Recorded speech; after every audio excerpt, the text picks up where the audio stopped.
Muito bem, estamos ao vivo, então, para mais uma live no nosso canal do Coletivo Educadores Caxias.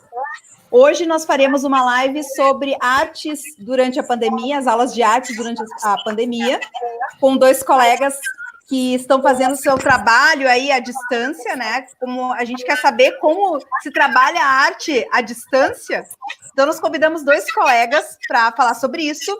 Meu nome é Major Schwingel, para quem ainda não sabe, tenho mestrado em História, sou professora de História do Estado e do município aqui de Caxias do Sul, e nós estamos semanalmente falando sobre educação no nosso canal. Se você gostou, já curte aí, já segue a gente para poder receber as nossas notificações das nossas lives sobre escola, sobre educação. Então, eu vou dar uma boa noite para a Gabriela. Boa noite, Gabi. Boa noite, tudo bem? Tudo bem? Já aproveita para te apresentar. Então, eu sou professora de arte, sou formada em Artes Visuais e Licenciatura pela UFS, tenho MBA em História da Arte pela Estácio e faço, no momento, duas pós, uma em especialização em docência da educação básica e profissional pelo Instituto Federal e arte e terapia pela IBRA. E dou aula no Érico Veríssimo do Estado, em arte para o ensino médio. Muito bem. Elvis, boa noite. Boa noite. Bom, eu sou o Elvis, eu sou licenciado pela UFS em Artes Visuais, sou pós-graduado em Artes Cênicas, também tenho uma escola de arte aqui em Caxias, na qual eu sou diretor, trabalho com dança, teatro. A única arte que não me pegou assim, de jeito ainda foi a música, mas aos pouquinhos a gente vai indo, mas o resto tudo eu já me enfiei para aprender um pouquinho. Muito bem. Boa noite, Simone, tudo bem? Oi, boa noite, gente. Que felicidade receber esses professores arteiros, artistas. Muito legal. Eu estava falando antes de começar a live que eu estava adorando o material deles. E escutando eles, então, vai ser mais show ainda. Porque assim, ó, galera, só olhando foi uma terapia. Foi uma terapia nesses dias conturbados, essas dores de cabeça, esses dias mal dormidos, né? Essa pandemia, essa coisa arada toda que a gente está enlouquecendo. Daí eu olhei para o material dos professores de arte. E aí foi um alento. Obrigada, gente, por estarem aqui. Tá? Valeu mesmo. Prazer. Prazer, Elvis. A Simone, que é professora de matemática, né? A minha parceira aí nas lives semanais, né? Mestre em educação, e a gente está sempre Eu já não me apresento mais, né? Porque o pessoal acha que já está enjoado de saber que eu sou professora de matemática, que eu sou especialista em metodologia de ensino de matemática, que eu sou mestre em educação, que eu sou supervisora formada, que eu tenho pós-supervisão, e assim vai. E aí eu pego o gancho para falar de que, na verdade, as nossas lives são de professor para professor. Essa é a ideia, né? Que a gente converse aí um papo de professor para professor. E a nossa proposta, então, nessas próximas lives que a gente está fazendo, a gente começou semana passada, é apresentar os trabalhos dos colegas, né? E eles me mandaram o material, eu vou abrir aqui. E enquanto vocês vão apresentando o material de vocês, aí a gente vai conversando, pode ser? Eu vou abrir, acho que o primeiro que eu tenho aqui na minha frente é o da Gabriela, tá, Gabi? E aí a gente vai perguntando, vai conversando. Deixa eu ver. Eu posso fazer parênteses, Major? Só me diz se vocês estão visualizando já. Sim? Sim. Tá. Sim. Pode falar, Simone. Eu queria lembrar quem está assistindo, né, que uma das motivações, porque teve várias motivações para a gente fazer esses encontros virtuais, né, que iniciaram na pandemia, mas que a gente já conversava anteriormente, né, Major, a respeito sobre essa formação continuada entre colegas, entre pares, né, que a gente estuda, né, estudamos, na verdade, eu e a Major, nova, né, e esses estudos permeiam as nossas discussões, os nossos fazeres, e é por isso que a gente montou esses encontros, né, pautadas, né, nesses ideais, né, de conversas, de encontros entre nós mesmos, nesses cafés, né, entre professores, e lembrando sempre daquelas conversas que a gente tem na sala dos professores, mas que geralmente ficam lá, mas que elas são ricas em significado, tá? E que realmente dão sentido à formação docente. É isso aí, é trazer aquele debate, sabe, Elvis e Gabriela, aquela conversa que a gente tem, às vezes, lá na sala dos profs, sabe, que fica só na sala dos profs, que fica só entre alguns grupos, porque nem todo mundo compartilha nas mesmas ideias, das mesmas ansiedades, das mesmas angústias, das mesmas indignações, assim. A gente decidiu, então, trazer para as redes, entendeu, para a gente poder compartilhar e falar o que a gente pensa. E aí, quem... E o grupo é democrático. É democrático, quem não concorda, a gente, né...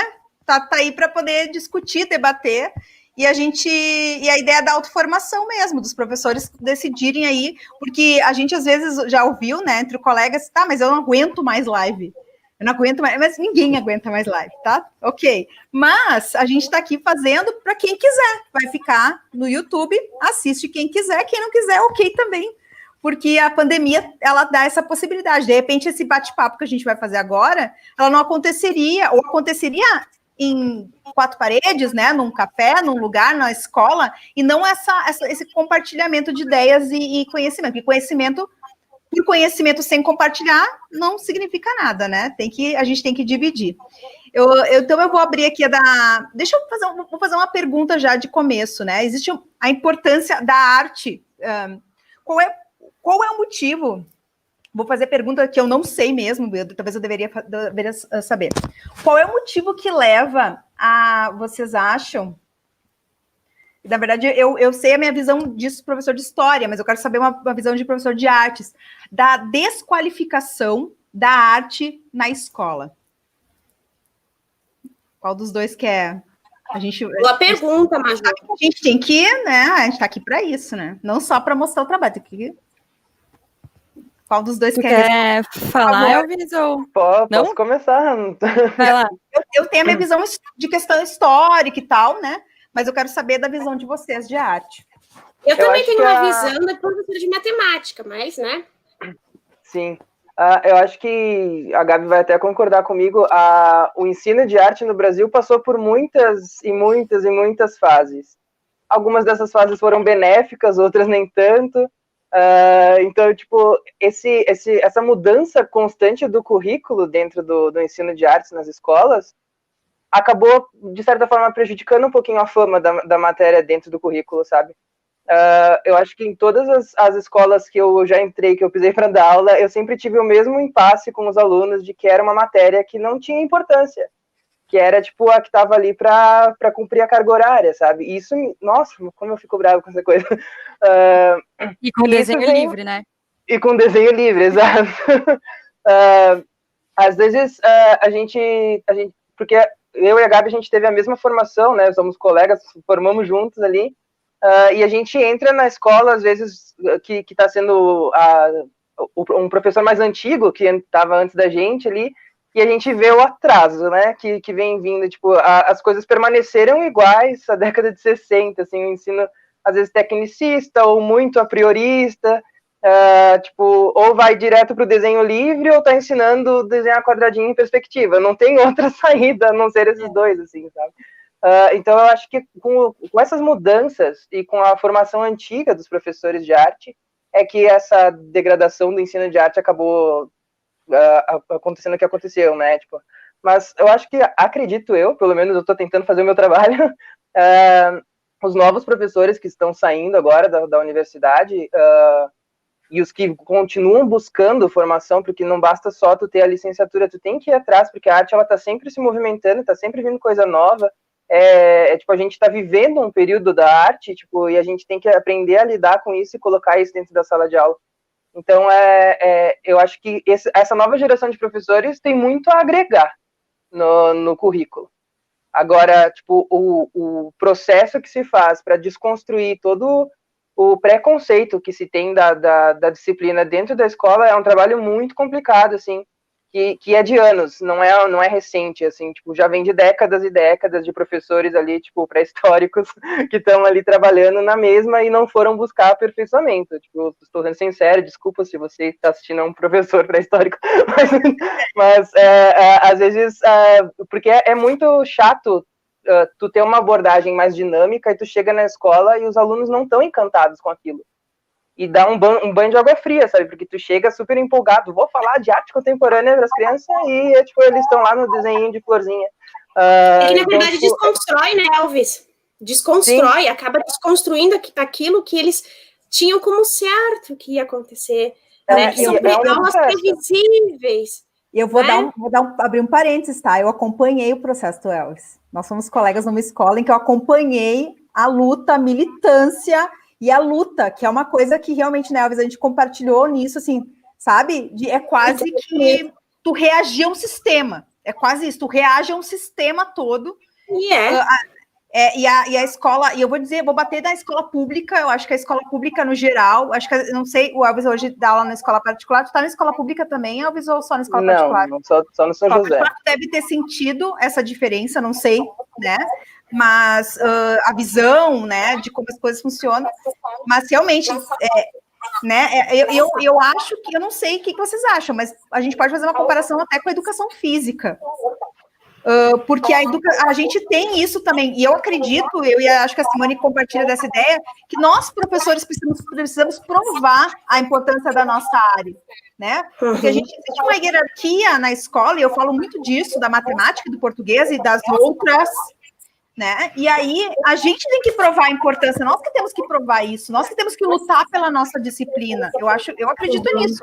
E não é lutar largando uma folha e dizendo pintem e desenhem, ou uma bola, joga a bola e vai, que a gente vai lutar pelos nossos pais.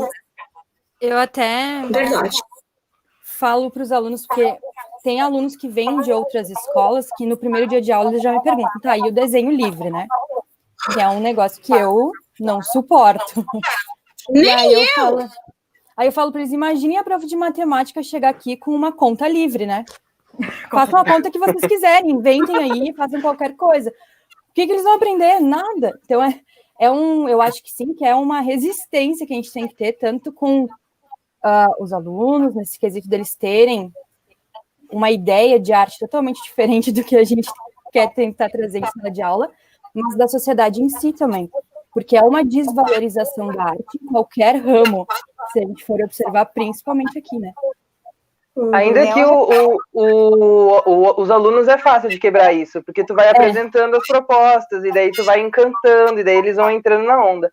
Agora, quando bate na direção, na coordenação, e depois nos pais, que daí tipo, cria um pandemônio dentro da escola, aí tipo, o buraco é mais embaixo.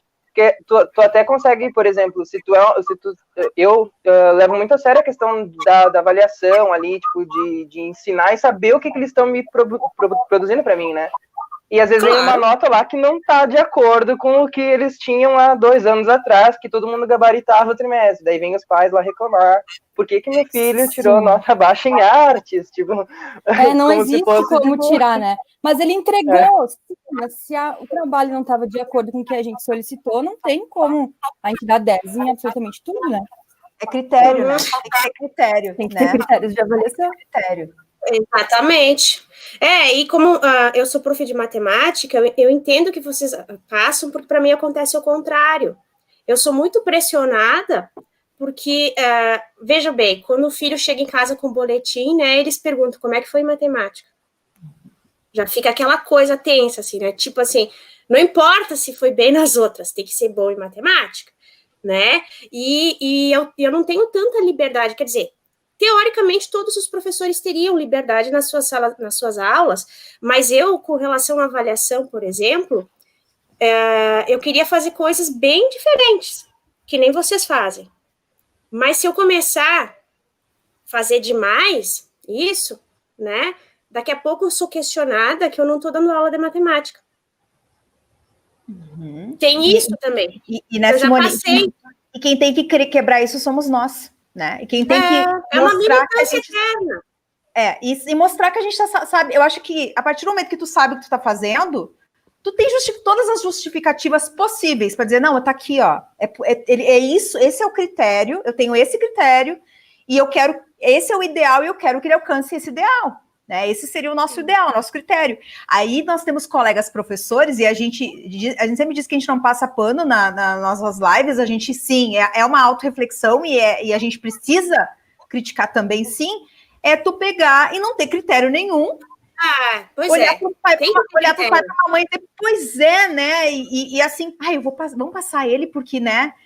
A gente conhece, a gente sabe qual é a situação, né? E a gente precisa, eu acho que essas pessoas que saem da universidade, elas também não estão preparadas para dar aula. E eu critico isso também.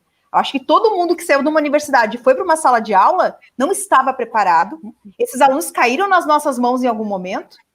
Caíram nas nossas mãos, então nós temos um problema, um vácuo na formação pedagógica das nossas formações. Nós temos, e a gente não discute isso na escola.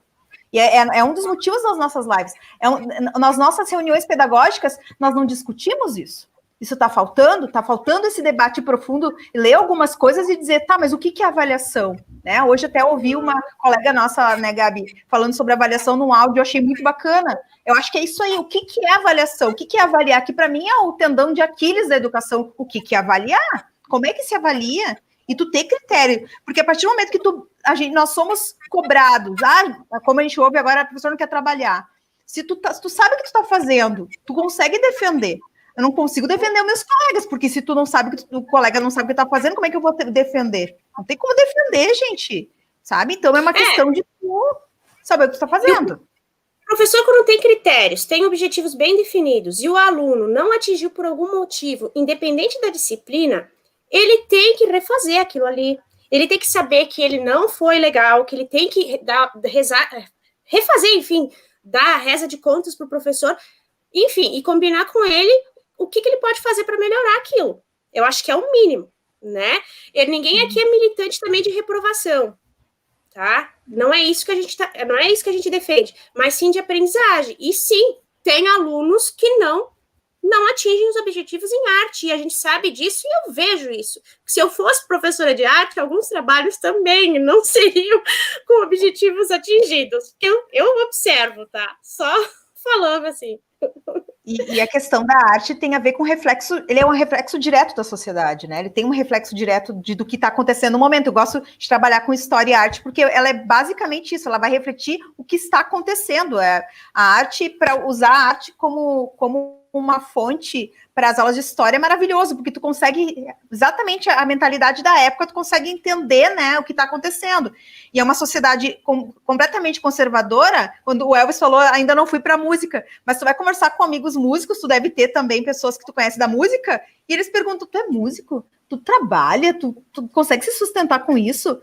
Porque existe uma falta de valorização, não se reconhece como profissão, né, em qualquer artista plástico, o que seja. Né? Então é um reflexo, e aí, se a sociedade, a escola é reflexo da própria sociedade, nós é que precisamos começar a mudar isso, e tá faltando, eu acho que tá faltando, sabe, e a gente defende isso, se vocês não concordam, por favor, quem tem que fazer isso somos nós, professores, é nós que precisamos começar a bater, sabe, a bater, dizer, não, eu quero falar, não é alguém que vai falar por mim ou pelo nosso trabalho, é nós que temos que começar a questionar, sabe? O trabalho dos colegas também. É claro que a gente vai dar uma guerra, vai dar briga. Mas eu duvido, Majô, que alguém que esteja assistindo a live, quando vê esses slides aí, diga ainda que o professor de arte não faz nada e que a disciplina é oba-oba. Duvido. Eu tô ansiosa que apareça aquelas coisas maravilhosas. Isso aí, por favor. Vou abrir, sim, a gente vai falando. Deixa eu perguntar outra coisa. Enquanto eu vou. Gente, vocês estão de parabéns. Muito legal as aulas de vocês. Eu queria ser aluna de vocês, sério. Se eu tivesse professores de arte, assim, que estimulassem a criticidade, eu acho que eu teria mais coragem, de repente, de quebrar esses pré-conceitos também dentro da minha área. Antes de eu abrir, eu só quero fazer mais uma pergunta, que é uma pergunta de senso comum. Eu estava assistindo, tem coisa que a gente precisa resolver também, né? Eu estava assistindo não sei que canal da TV a cabo, sobre qual era, agora eu não sei qual é o país dos muçulmanos, eu não lembro qual era o país. Enfim, e daí era o uso de ladrilhos, qual é a palavra mosaicos? Agora? Mosaicos, tá? Mosaicos. Era uma produção de mosaico. Agora não estou lembrada qual é o país. E aí, ela falava assim, a pessoa que estava apresentando, que arte, isso é arte. E daí eu pensei para perguntar para vocês. Existe uma diferença entre arte e artesanato, certo? Muito bem. Vamos resolver isso. Para esse senso comum, qual é a diferença? Adoro, né? Qual é a diferença entre arte? Porque para não as pessoas não cometerem gafes, porque ela falava é arte. E eu, será que isso é considerado arte? É que nem alguns alunos que falam que o Neymar, ele faz o quê? Ele faz futebol arte. Não, pelo amor de Deus. E aí, o conceito? O que é considerado arte e o que é considerado artesanato? Eu vou explicar o conceito de arte como eu explico para os meus alunos, porque é um jeito que até uma das nossas profs de história, o Elvis vai saber de que prof eu estou falando, né? Que ela falava que, na verdade, a arte ela é qualquer coisa que interfira em algum dos nossos 5 sentidos. Então, a gente tem que ver, ouvir, sentir o cheiro, o gosto dela, apalpar ela, enfim. Que ela tenha algum sentido, alguma história, algum conceito, né? E que ela seja inútil. Ou seja, não é inútil de que ela não é importante, ela não pode ser utilizada. Então, se eu for, sei lá, numa loja que tem um quadro que eu achei muito bonito e eu quero comprar porque ele combina com o meu tapete da sala. Romero Brito!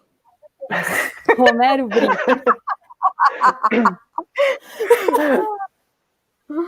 Se eu comprei ele para decorar a minha casa, ele não é arte. Eu estou utilizando ele para decoração. Isso cai o artesanato também, né? Se eu comprei alguma coisa para decorar, se eu comprei alguma... Eu comprei uma xícara do Romero Brito. Né? O Romero Brito tem... O Romero Brito tem guarda-chuva, xícara, legging, caderno, sei lá, né? Nada disso vai ser considerado arte, porque a gente está utilizando aquilo ali para alguma coisa. Ela tem uma finalidade, a gente usa, se apropria dela para algum... Então, o Romero Brito seria considerado um artesão? Não um artista? Eu não considero ele um artista. Eu tenho um quê muito grande com ele.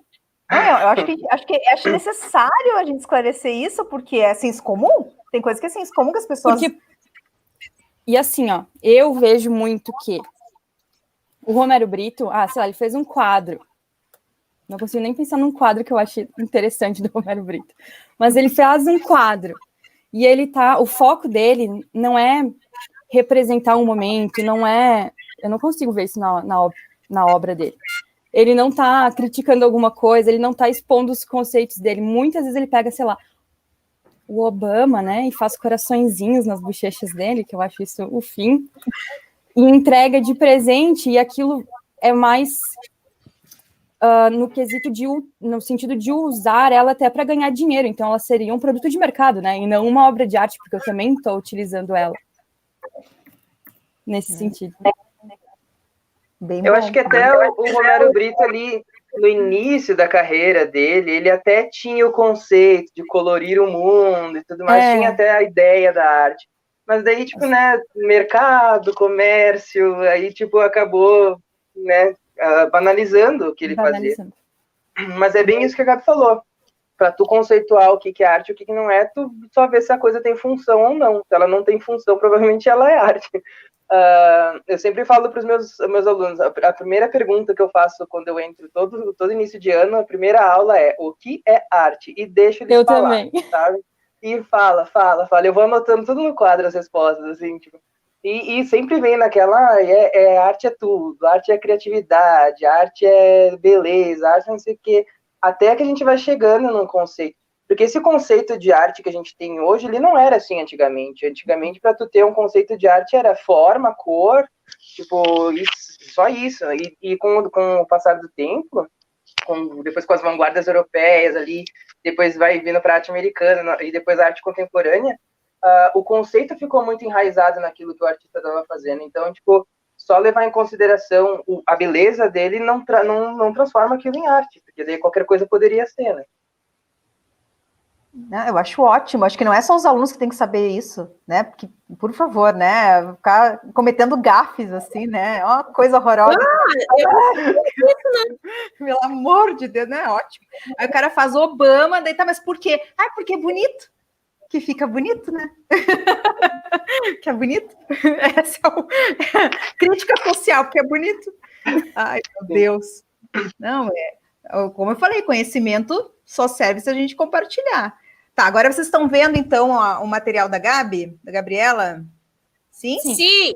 Muito bem. Gabriela, então, por favor. Vou passar aqui a informação da Gabriela, que você já se apresentou, então. E, então... Eu escolhi 2 atividades para compartilhar. A primeira é um cartaz de um filme que eles desenvolveram com o 3º ano do ensino médio. Pode passar, eu acho que daí. Então, o que eles fizeram? Como a gente tem um período por semana de arte, né?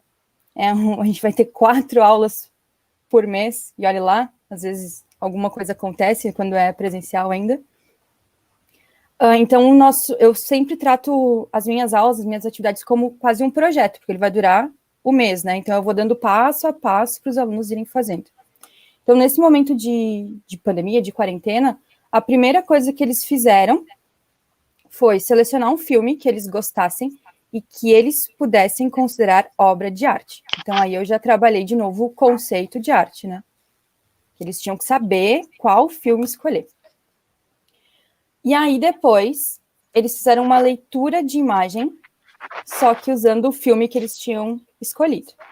E como a gente estava trabalhando as vanguardas europeias, isso, na verdade, nas vanguardas europeias, impressionismo e pós-impressionismo também, né?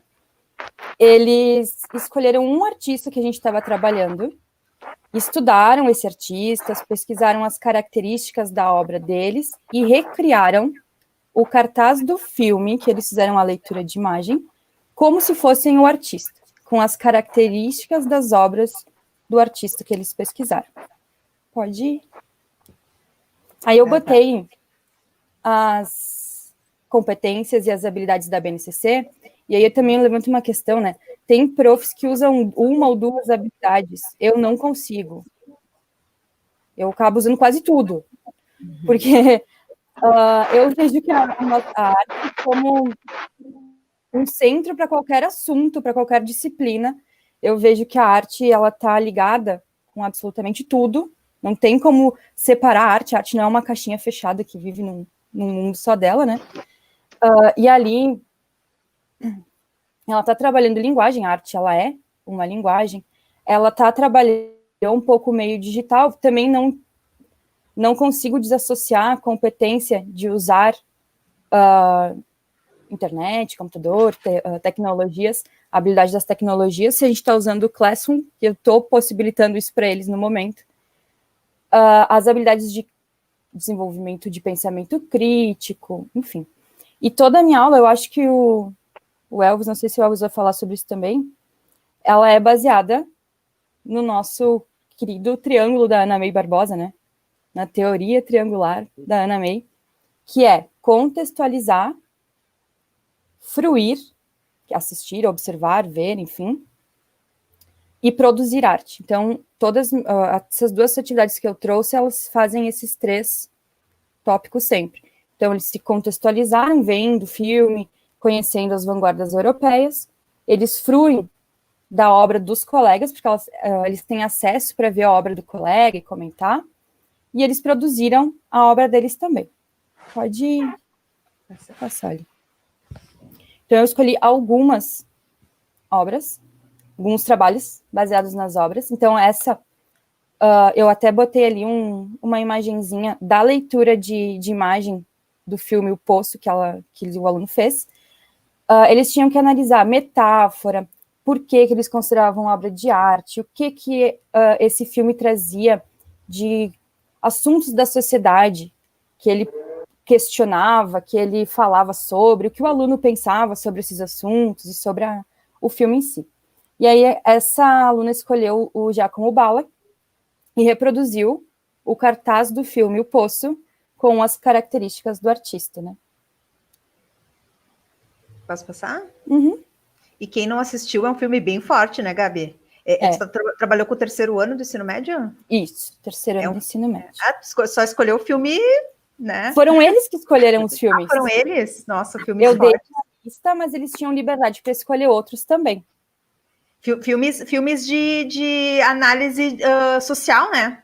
Esses dois, o Parasita que tá agora e o outro, o Poço, também são duas de análise social, bem forte. Aí ela retratou o filme Parasita, então, através das características do Van Gogh, que a gente percebe ali tanto pelas cores, como pela pincelada, que no caso ela fez ali com lápis de cor e canetinha, né? Pode passar também. O Munch, que é da obra O Grito, né, do expressionismo, e aí ela representou o filme da Viagem de Chihiro, que também ela fez toda uma crítica social, ela associou várias cenas do filme com acontecimentos do dia a dia, com assuntos que ela retrata, assim. Foi bem legal esse trabalho também. E aí, claro, eles têm sempre, uma coisa que eu falo sempre para eles, é que eu quero que eles sejam criativos em qualquer atividade que a gente for fazer, né? Se é uma leitura de imagem, normalmente também eles não fazem mais escrito no caderno, eles fazem que nem o primeiro ali, que faz um esquema, aí usa cor, e usa flechinha. Eu peço sempre para eles serem o mais criativo possível.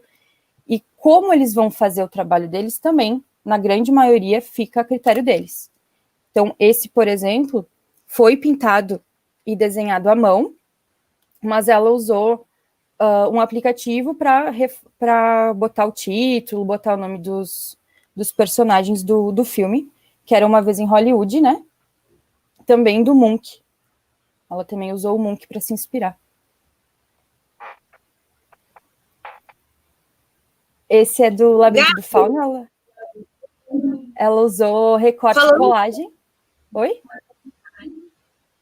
Gabi, tu estavas falando de criatividade, né? E retomando aquilo que nós estávamos falando lá no início, sobre as dificuldades, né, de alguns alunos que não alcançam objetivos, que fique registrado que realmente existe uma grande dificuldade, às vezes, na criatividade, sim. Eu pedi coisas de matemática, atividades diferentes. Eu fiz uma fotonovela. E eles tinham que representar uma situação matemática do dia a dia, né, com números positivos e negativos, e montar uma história. E eu pedi também bastante criatividade, bastante cor, bastante, né, chamasse atenção. E vários eu tive que mandar refazer. Uma atividade bem simples, assim, e às vezes até montar a história, assim, eu vejo que tem dificuldade. Então, leitura escrita, criação de histórias e criação de imagens também. O pessoal, assim, que é bem tecnológico, que eu imaginava que fosse, que gosta de tirar foto, trabalhar com imagens, uma resistência muito grande. Então, eu quero deixar claro aqui que eu entendo exatamente o que vocês falaram, tá? E que é verdade. Se tem algum pai também assistindo, é verdade. Tá? E essas habilidades, eu acho que não é só em artes que a gente trabalha. Eu também estou trabalhando, de certa forma, paralelamente, um pouquinho. Tá? E eu percebo isso também. Então, sim, é possível o aluno, e geralmente o aluno que tem dificuldade numa área do conhecimento, ele possui nas outras também, não é regra geral, tá? Mas alunos com dificuldades realmente têm dificuldades em todas as áreas, tá? Algum outro, de repente, tem mais aptidão para uma ou outra, mas a gente tem que ficar de olho. Era isso que eu queria fazer. Mas até acrescentando, Simone, eu acredito que muito o aluno, a criança, na verdade, quando ele é criança, ele é podado e vão cortando toda essa ideia de seja criativo. Vai chegar um momento que o aluno está lá pintando, a criança, enfim, está lá pintando uma árvore, e aí pinta ela de rosa, a gente já poda porque a árvore não é rosa, né? Então, tem muito disso. Tem que se muito comportar... Disso faz, né? Como? Também. Muito disso é a própria escola que faz, as instituições, e isso que vocês estavam falando antes, né? De formações que não acompanharam as mudanças ao longo do tempo. Por isso que eu acho importante esse compartilhamento de vocês. Que bom que vocês se disponibilizaram a mostrar o trabalho de vocês. Né? Mais uma vez eu agradeço. E vou te deixar falar. Essa ela usou recorte e colagem. Porque normalmente eu não obrigo eles a usar uma única técnica, né? É a critério deles como eles vão produzir o trabalho. Exceto, claro, quando a gente está vendo alguma coisa que eu quero que eles façam de alguma maneira específica, tá? Então, ela usou a artista Frida Kahlo Desculpa. Pode falar. Com o filme do Labirinto do Fauno. Pode ir. Muito bem. Esse é o Munch também, eles gostaram muito do Munch, por causa de toda a expressividade, enfim. E é o Milagre da Cela 7, que ela até essa aluna até achou que casou o artista com o filme, por isso que ela até usou o Munch. Pode ir. Fernanda Legger, O Diabo Veste Prada, que ela desconstruiu toda a forma, né, do sapato. Ele tá ali, ele existe ali, mas ele tá todo desconstruído do cartaz do filme. Esse trabalho eu achei muito, muito interessante. Me orgulho muito dos trabalhos que meus alunos fazem. Eu fico, Faz parte. Pode passar também. E o Megamente do Van Gogh, que ele usou as cores para representar e casou também com o filme, que nem a da menina do Munch. E aí tem a segunda atividade, que eu construí com o segundo ano do ensino médio, os relicários da Frida Kahlo. Então a gente, pode passar aqui, eles assistiram um vídeo sobre a Frida, que entra nessa história da contextualização, e eu mandei para eles também um link do Google Earth, para eles visitarem o museu da Frida, né? Então eles visitaram, e aí uma coisa que eu gosto muito do Classroom, assim, que está me dando a oportunidade de compartilhar com eles mais material do que eu tinha no presencial, né? Então eles assistiram o vídeo, eles fizeram a visita do Google Earth, e eu estou disponibilizando sempre nas aulas material extra. Então eu tenho textos extras sobre os assuntos, eu coloco lá para quem quer ler mais. Para quem quer, o meu foco é Enem, então eu vou ler mais. Então eles têm lá o material extra, que no caso eu botei sobre arte mexicana e a Frida Kahlo. E aí eu abri uma atividade no Classroom, em forma de pergunta, como se fosse um fórum, e aí ali eles começaram a falar o que chamou a atenção deles na vida da Frida, e apareceu muita crítica social, muitos assuntos atuais, o bullying, o que ela sofreu, e a luta feminista. Então apareceu muitos assuntos que não estavam sendo falados no vídeo, né? Que eles interpretaram e que eles trouxeram para dentro da nossa aula. E aí depois eles construíram, com o material que eles tinham em casa, relicários, que são locais para guardar relíquias, né? E eles montaram as relíquias da Frida. Pode passar. Aí a base, né, novamente. Isso. E aí aqui tem alguns exemplos. O primeiro, então, ele montou uma caixinha com a imagem da Frida e vários objetos. E aí, claro, quando eles me entregam o relicário, eles têm que me entregar também um texto explicando todo o conceito deles por trás da produção. O que cada coisa representa na montagem. Então, cada coisa ali da caixinha representa um momento da vida dela, o tempo, enfim. O segundo, ela cortou os pedacinhos, montou como se fosse um mosaico atrás da Frida, as lantejoulas e fez o desenho. Pode passar, tem vários relicários. Que lindo. Esse primeiro, ela bordou, ela fez todo embordado, a Frida. Que coisa mais linda! Ela bordou a Frida, o Viva la Vida, né? E fez a moldurinha. O segundo é com recorte, daí tem impressões e tem alterações do aluno ali também. Pode ir passar. Primeiro também é impressa a imagem da Frida, mas ele montou com a caixinha, enfim. E o segundo foi ela que montou com madeira o relicário em formato da casinha da Frida. E aí foi adicionando os elementos ali que representam a vida dela. Aqui também, o primeiro é tudo com pedacinhos de embalagem de shampoo e de condicionador, que ele foi cortando e montando como se fosse um mosaico ao redor da Frida. E aí eles são portinhas que quando tu fecha, aquelas ali na frente da imagem dela, tem as frases da Frida, e quando tu abre, tem a imagem dela. E aí ao redor também tem escrito várias coisas que se referem à vida dela. E o segundo É com uma caixinha também, que o aluno cortou, e ele botou folhinhas de plantas para representar os autorretratos da Frida, né? Que ela se mostrava muito na natureza, ela gostava muito disso. Pode passar. Esses dois também seguem a mesma ideia, com as flores, com a caixinha, com as decorações e com as frases da Frida.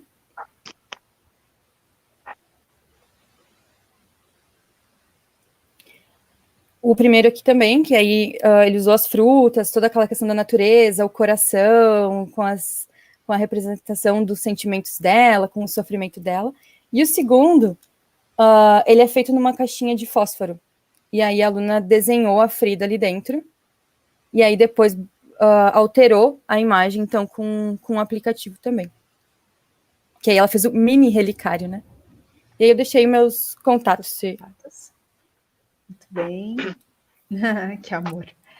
Ô, Gabi, a minha dúvida, deixa eu fechar aqui. Ó. A minha dúvida é o seguinte. Primeiro, como está o retorno dos alunos? Como é que está? Como é que está, assim... A gente vai entrar em conselho de classe semana que vem no estado. Como é que está esse retorno deles?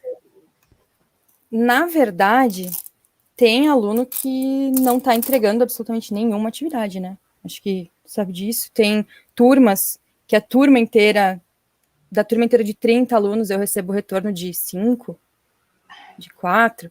E tem turmas que eu tenho 90%, né? 2 alunos não estão entregando as coisas. Mas aqueles que entregaram uma vez, isso eu percebo, eles estão entregando contínuo. Eles não deixam de entregar nenhum trabalho. Então, ou o aluno entrega tudo, ou o aluno não está tendo acesso, não sei. E eles estão entregando na escola, eles estão fazendo fotos e postando na plataforma? Eles estão fazendo fotos e vídeos e postando no... Então tu não tem contato direto com esse material, né? Porque não. Até não faz, né? Hoje em dia... até essas fotos são todas produzidas por eles. Foram as fotos que eles me mandaram do material. Tá certo. Tem atividade que eles fazem direto no Classroom, né? Tem fórum ali que a gente está abrindo, tem atividade que eu uso bastante com o terceiro ano, lista de questão de Enem, que também é uma coisa, meu Deus, arte cai no Enem, meu Deus, arte tem exercício teórico, tem, né? Eles estão fazendo, então eles fazem direto no Classroom, já me entrego, e o que é produção, então eles produzem, estou tentando fazer com que eles não tenham que comprar material, que eles não tenham que sair de casa à procura de material, que dê para fazer com coisas que eles têm em casa, com caixinha, com retalho de tecido que tenha sobrando, enfim. E aí eles fotografam ou filmam, se eu não consigo ver todas as partes da obra, ou mandam várias fotos de todos os pedacinhos e estão publicando para eu poder avaliar elas. Muito bem, agora a gente vai para o Elvis. Material do Elvis, Elvis, alguma diferença, muita diferença dos alunos da escola pública para o particular? Bastante, tem vários temas diferentes, assim, sabe? Eu sentia, pelo menos, eu tive um baque muito grande quando eu comecei, de fato, no particular, assim, porque os alunos, eles tinham uma relação muito... como é que eu posso dizer? Eles não se aproximavam muito, e no estado, tipo, era abraços e, né, tudo, uma família, assim.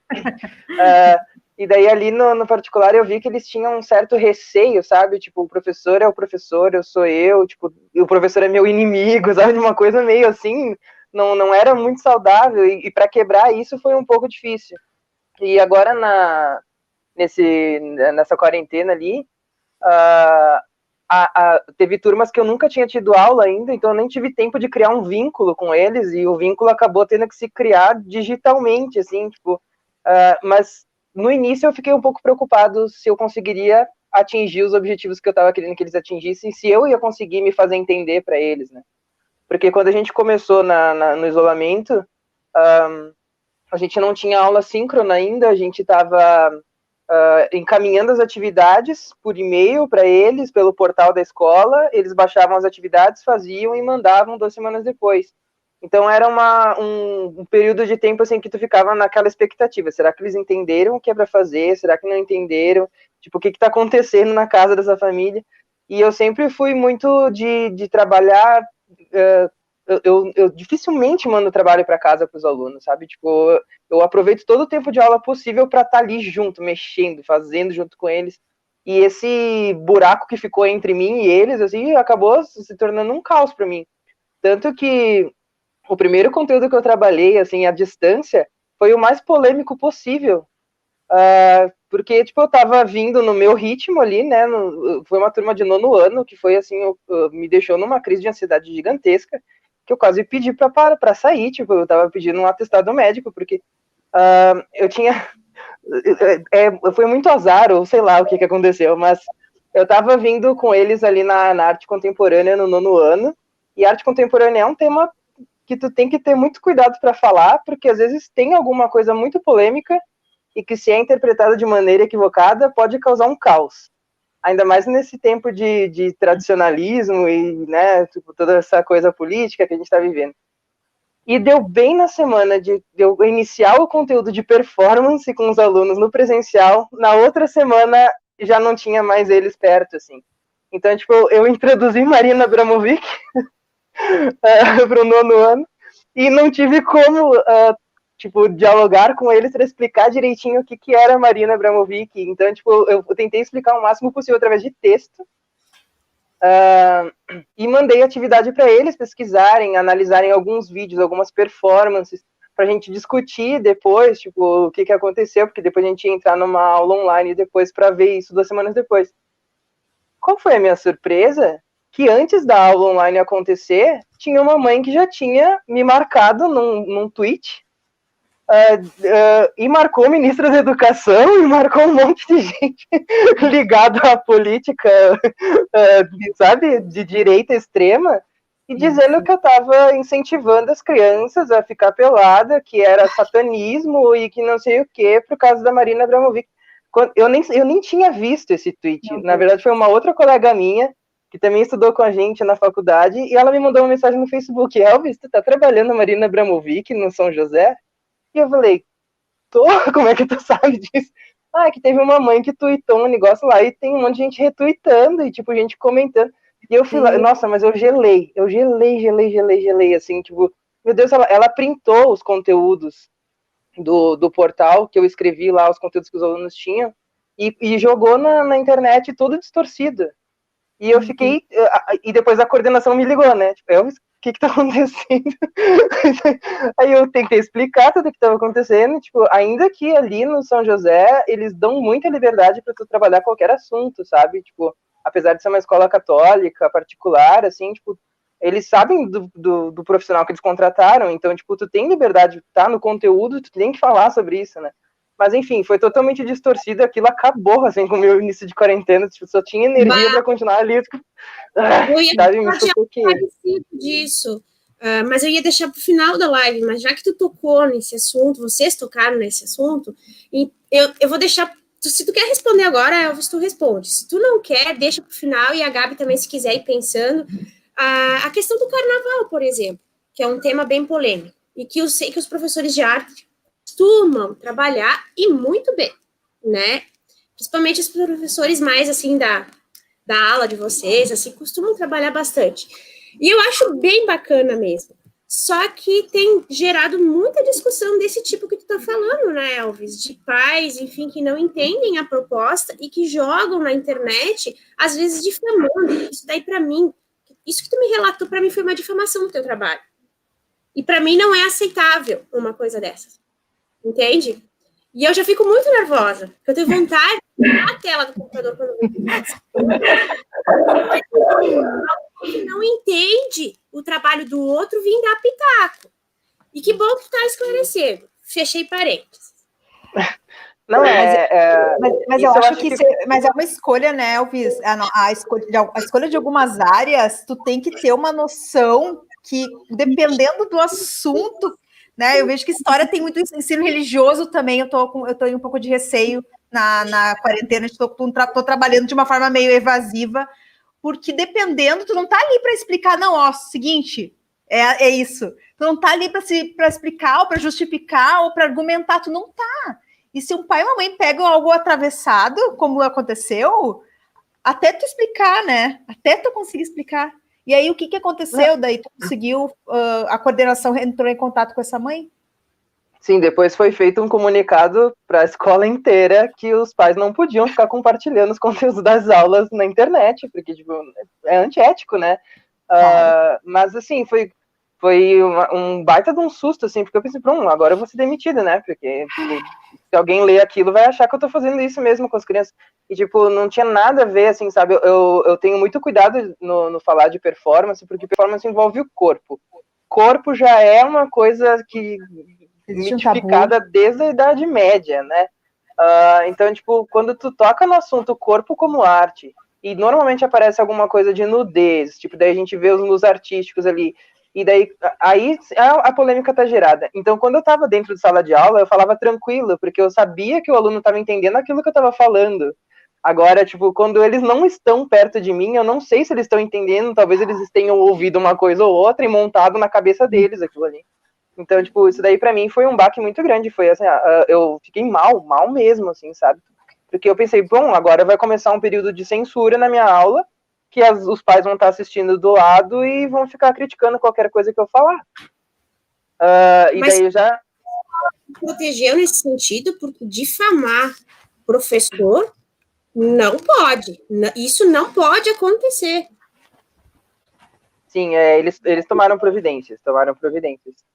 Espero que não aconteça de novo, assim, tipo, então, todo o conteúdo que eu penso para dar, principalmente para essas turmas ali, eu vou pisando em ovos, assim, sabe, tipo, para ver se dá, vou cutucando para ver se vai mais além, assim, porque eu não sei quem é que tá assistindo a minha aula, às vezes eles estão com as câmeras desligadas, não sei se tá a família inteira lá, reuniram a família inteira para assistir a aula do professor.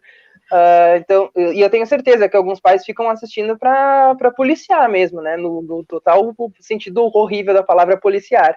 Tipo, porque infelizmente tem um núcleo muito fundamentalista ali, assim, sabe? Tipo, de conceitos tradicionais, da família, não sei o que. Se tu traz um tema, e ainda mais que a gente é presenteado com a arte que fala de tanta coisa, de tanto tema polêmico, e isso toca na família ali, provavelmente vai vir uma discussão depois, assim, sabe?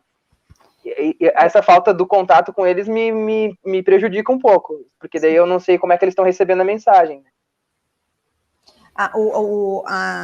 Eu acho que não tem como negar, e se alguém negar isso, é só olhar para uma situação como essa, não tem como negar que a sociedade em que a gente vive é conservadora, está mais conservadora, não sei, se já teve algum momento que não esteve conservadora, não sei, a gente, né, a coisa está abrindo para isso, e a gente tem que, quando a gente começa a ter que tomar cuidado com o que fala, né, e mesmo sabendo que existe uma base para isso, é muito complicado, né, então e eu acho que a pandemia, ela trouxe isso também, ela trouxe essa vigilância, né, ela trouxe a vigilância. A gente tá sendo vigiado, sim.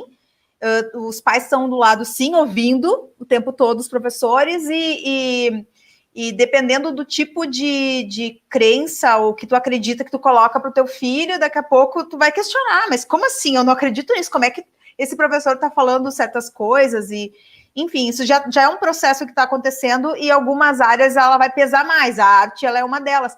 E aí se fala muito também da pandemia em relação a como salvou a vida das pessoas durante o isolamento social, né? Quando se fala do uso do cinema, o uso, né, de todos os tipos de arte, música, enfim, isso está salvando muita gente da depressão, né? E a gente, quando fala de depressão, a gente pode falar até da depressão de adolescentes também, que muitos pais, assim, devem questionar, às vezes, agora eles estão enxergando os filhos em casa, e nós, professores, enxergamos essas crianças, esses adolescentes, muitas vezes, né, acho que o Elvis também, a gente já fez um trabalho, né, Elvis, já se fez um trabalho sobre esse tipo de questão de depressão, enfim, nas escolas, a gente já vivenciou, já ouviu muita coisa nas escolas, e os pais, às vezes, agora começam a olhar, a enxergar, e eu acho que é uma dica que a gente, para os pais que nos assistem, olha, aproveita esse momento para olhar para o teu filho e conhecer ele, porque nós muitas vezes enxergamos coisas que eles não enxergam.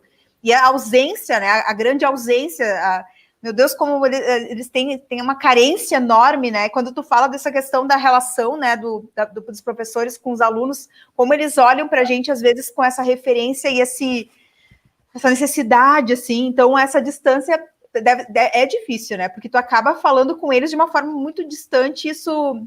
a questão de manter o vínculo é difícil, né? Eu vou abrir aqui para a gente ir seguindo. Nossa, eu fecho, ele fecha. Gente, é uma guerra. Deixa eu ver isso aqui de novo. Mas, Maju, eu acho que tu nem fecha mais, tá? Tá, deixa eu... Porque depois é uma luta, né? Sim, enfim, ele não, às vezes não coopera. Deixa eu fechar o arquivo e abrir de novo. Mas E quando a gente estava falando de criatividade, vocês... aí a gente pensa também na questão da base, né, da educação das séries iniciais também, né, do desenvolvimento das séries iniciais, que eu acho que também isso é muito importante, essa base, né, mas também eu anotei aqui, quando vocês estavam falando sobre criatividade, vocês acreditam na bagagem cultural também como influência no desenvolvimento da criatividade? Assim, com certeza. Isso, eu imagino, Elvis, que tu esteja percebendo essa diferença nas escolas particulares, nesse sentido, eu imaginei que quando eu te perguntei também, da leitura, da visão de mundo, de alunos, crianças e adolescentes que têm privilégio de viajar, não nesse momento, claro, mas de viajar, de ter pais que têm uma leitura, né, uma visão de mundo diferente, de leitura também de acesso a conhecimento, a livros, a cinema, a arte, e isso deve ser tu deve ter sentido isso ou não? Sabe, Maju, que isso é um tópico bem interessante de comentar, porque eu achei que ia ser. Tipo, eu achei que eu ia entrar na sala e eu ia falar do Leonardo da Vinci e eles iam me mencionar a visita que eles foram fazer no Louvre no ano passado. E não. Muitos alunos, assim, uma grande maioria é completamente raso, assim, no conhecimento artístico, sabe? Eles visitam museus, eles vão para outros países, mas eles vão com guia e passam despercebido pelo museu adentro, assim, tipo, sabe? Na correria para cumprir o horário do turismo ali. E não para na frente do quadro para ver. E daí eu tenho até exemplos de alunos meus que foram ali do Raquel, que é do público, que saíram da escola, começaram a trabalhar e foram viajar para fora e me mandavam as fotos durante a viagem, sabe? Tipo, a Milena, foi para Londres, todo o roteiro de viagem dela, eu tava junto, porque toda hora ela tava mandando foto, Sora, eu tô aqui no Museu Britânico, olha o que eu vi, a gente viu isso aqui na aula de arte. Tipo, a diferença entre tu ter a bagagem cultural não tem nada a ver com poder aquisitivo, porque a bagagem cultural, isso eu cheguei numa conclusão assistindo esses alunos, sabe? Tu só conquista essa bagagem cultural se tu tem um conhecimento prévio para construir essa bagagem cultural. Senão tua mala vai continuar vazia. Tu tem que ter uma base, um alicerce ali para tu entender o que tu tá fazendo. Senão tu vai no museu e vai ser só uma visita no museu, tipo, para tirar uma selfie e botar no Instagram depois.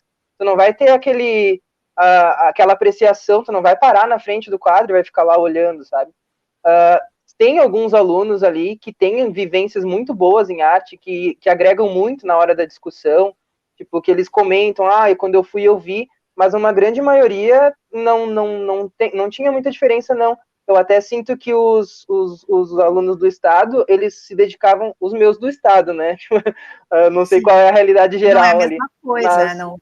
Cada escola é uma escola. Os meus, eles tinham muito interesse em pesquisar. Tipo, eu falava de alguma coisa em aula, na outra semana eles vinham com a pesquisa deles, que eles tinham ido procurar por conta própria, sabe? Então, essa coisa de bagagem cultural, eu cheguei à conclusão de que não tem a ver com poder aquisitivo, e sim com o interesse mesmo de tu saber o que tu tá vendo ali. Senão tu só tá indo por imagem, assim, sabe? Instagram total. Sim, né? E isso também fala dos adultos, né? Porque tu passa isso para os teus filhos também.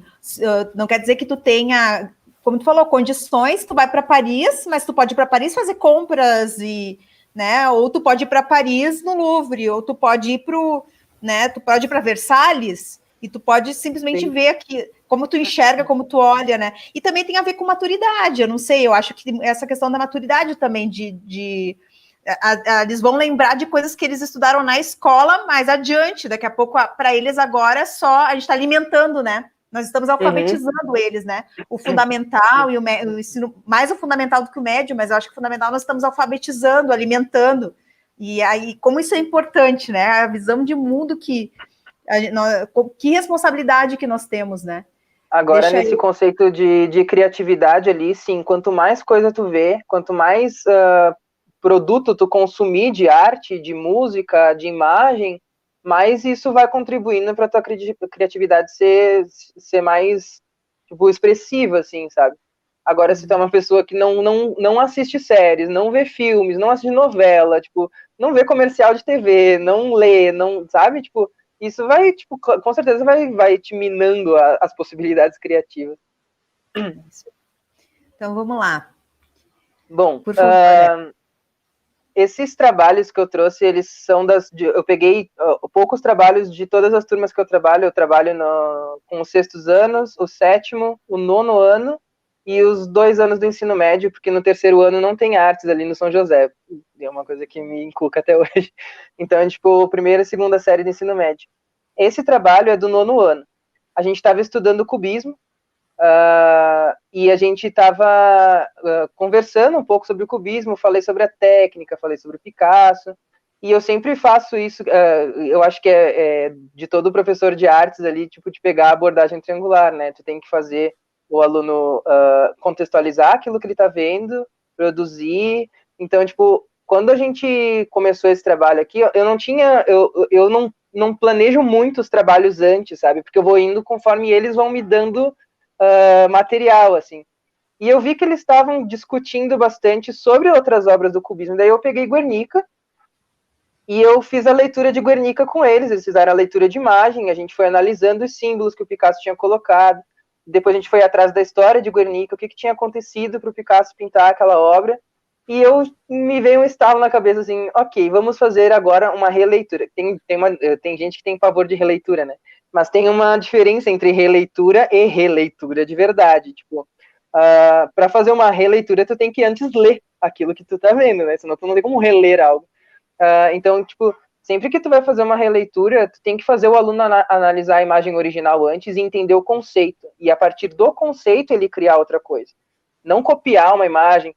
Tem aquela famosa Bapuru com o All-Star no pé, né? Que daí é a releitura clássica do Google Imagens. A gente fez esse trabalho na Guernica e a gente ficou uma aula inteira conversando sobre. E daí na aula seguinte eu vim com a proposta do trabalho e eu pedi para eles contextualizarem Guernica se fosse no Brasil. Como seria, qual seria a nossa Guernica de hoje em dia? Quais são os problemas do Brasil que mereciam ser retratados dentro das características que o Picasso usou na obra original? E daí veio esses trabalhos aí, eu selecionei poucos, mas vieram muitos trabalhos. Diferente do estado ali, eles estão muito empenhados, assim, sabe? Tu pede o trabalho numa semana, na outra semana a caixa de e-mail já tá lotada para tu dar uma olhada ali nos trabalhos que vieram. Isso, tipo, não tenho que reclamar. Tenho que reclamar porque daí é muito trabalho para corrigir, mas pelo menos eles estão me retornando. E são coisas muito diferentes, assim, eu achei que esse é o primeiro ano que eles me têm como professor, e eles estão vindo, eles pegaram o ritmo, sabe? Eles entenderam o que é arte, eles conseguiram pegar o conceito. Então esse daí ali fez o mapa do Brasil, né? Tipo, colocou as regiões ali meio contaminadas de coronavírus, tem uns vírusinhos ali por cima. Pode passar. Teve outros que preferiram buscar referências históricas, porque eles estão estudando em história, então eles pegaram outros períodos históricos da escravidão, de revoltas que aconteceram no Brasil, tipo, para pegar justamente essa questão do bombardeio de Guernica e trazendo uma questão mais guerrilha mesmo dentro do Brasil, o que aconteceu, sabe? Então tem esse gênero aí também. Pode passar. Esse daí já foi mais pro lado da desigualdade social, e daí pega o lado favela e o lado, né, tipo, classe alta. E eu acho legal isso, porque, tipo, eles são privilegiados, eles são de classe alta, não tem como dizer que não. Mas o que eu foco muito neles é que eu tendo essa visão ali do colégio, eu vivi o estado, eu vivi lá na periferia e eu vi o que era. E daí eu pensei, eu não vou largar o que eu vi lá e fingir que eu tô dando aula para um monte de gente que sabe ir no museu sozinho. Tipo, eu vou pegar aí essas pessoas que hoje têm influência, que os pais são influentes, para tentar mudar por dentro. Tipo, se eu não consigo lutar por fora do sistema, eu vou lutar por dentro, sabe? Então, eu foco muito nessa questão deles perceberem a desigualdade social, para eles verem fora da bolha deles, sabe? Isso eu bato muito na tecla em todas as turmas. Tipo, tá, tu tá falando isso por quê? Às vezes tem muitos preconceitos que a gente discute e acaba ainda para temas de racismo, homofobia e tudo mais, daí eu falo, tá, mas de que ponto tu tá falando? Tu tá falando do teu umbigo ou do umbigo do outro? E daí, tipo, cria essa reflexão, sabe? Eu acho importante isso em escola particular, de tu mostrar para eles que o mundo não vai na cerca do condomínio deles, ele vai além. E além da cerca deles, os problemas são muito maiores. Então eu gosto de focar isso e eles pegam essa mensagem, porque eles tem vários ali que vão aparecer que tem esse conceito mais social, assim, preocupado com a comunidade, né? E é uma experiência muito diferente, né, Elvis? Eu também trabalhei em escola particular e trabalhava em escola pública, né, no mesmo momento, e trabalhava com o ensino médio, e discutir certos assuntos numa escola particular é diferente, ela é diferente. E aí é como tu tem que entender isso, né? Tem que entender o mundo em que o endereçamento para quem a gente está falando e de onde vem esse discurso, para poder entender também, porque a ideia é tu olhar para o outro, tu conseguir te reconhecer como pessoa privilegiada, conseguir olhar assim, eu sou, e te reconhecer, né? Não é problema, ok, tu está aqui aqui, mas olha para o outro, olha, né? Porque é uma visão, são visões que as pessoas têm, e aí é uma questão, acho que é uma responsabilidade nossa de quebrar e de abrir a cabeça também, né? Sabe que eu tive um grande problema em escola particular por causa dessa questão da identificação. Mas aí é um problema que eu tive com os alunos. Eu não me identificava ali dentro como uma professora que veio de escola pública, que, né, estudou poucos anos em escola particular, mas assim, aos trancos e barrancos, né, mas que se consolidou, né, dentro de uma escola pública e que era prof até então de escola pública e continuava sendo prof de escola pública. E no momento que eu fui para a escola particular, para mim foi um estranhamento muito grande.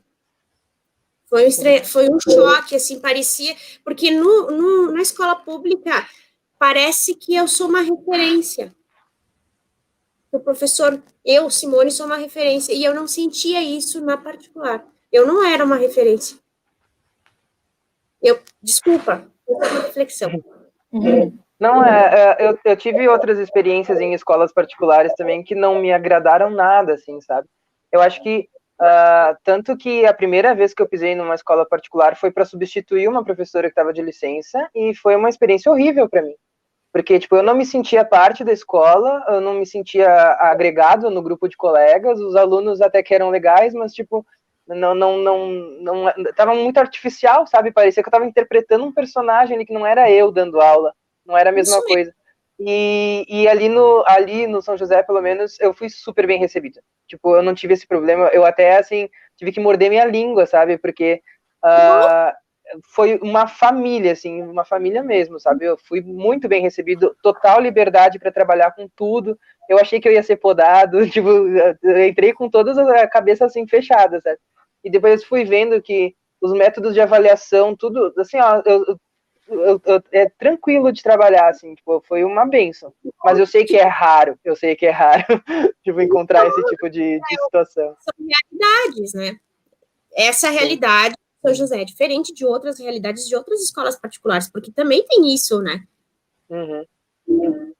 Bom, esse daqui eu fiquei, assim, encantada quando eu vi, até pela temática, né? Tipo, quando eu abri o e-mail e vi isso daqui, eu falei, nossa, alguma coisa fluiu ali dentro da discussão.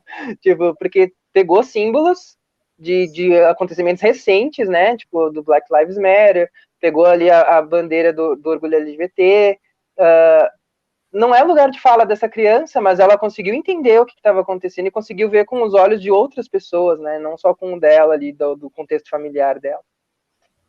Maravilhoso. Pode. Então, no ensino médio, eu tentei uma abordagem diferente esse ano. Eles têm um caderno que eles vão copiando o conteúdo teórico, mas para mim tava faltando alguma coisa, sabe? Tipo, tava faltando uma coisa mais artística, tava virando um caderno de história, e eu não queria isso. Tipo, eu queria que eles conseguissem exercitar mais, até porque é um período por semana. Tipo, às vezes fica 2 aulas só de teoria e eles não estão praticando nada. E daí eu pedi para eles criarem esse ano um sketchbook. E daí, à medida que eu ia falando o conteúdo, ao invés de eles ficarem anotando os parágrafos que eu estava falando, eu pedia para eles irem desenhando aquilo que eu estava falando. Então, tipo, dentro de cada período histórico que a gente foi vendo ali, eles foram fazendo esboços, rascunhos, e os cadernos deles, assim, é uma bagunça, mas é uma bagunça tão bonita, tipo, que é colagem, é recorte, tipo, tem gente que coloca folha de árvore, teve gente que colou argila para fazer, tipo, arte rupestre ali no caderno. Deixei eles bem livres para criarem em cima do caderno deles, que acaba sendo uma maneira de avaliação processual também, porque eu não estou vendo eles anotando, mas quando eles me mandam a foto, eu vejo, eles estavam na aula, porque o que eu falei está escrito ali. Então, tipo, eles estavam ali prestando atenção, sabe? E os cadernos estão magníficos. Dentro desses sketchbooks também, eu fiz um desafio de criatividade com eles, porque às vezes eles eram muito limitados, assim, tipo, eu dava um tema e eles não sabiam como lidar com esse tema. Então eu falei, vou problematizar a vida deles total agora. E eu adoro criar problema para os alunos resolverem. Então, tipo, os meus trabalhos, eles quase morrem fazendo, porque, tipo, é uma coisa quase impossível. Nem eu sei se vai dar certo. Às vezes eu lanço a ideia, tipo, pensando, façam isso, mas eu nem sei se vai dar. Tipo, o que eu quero ver é eles fazendo, sabe? Não me importa o resultado do final. E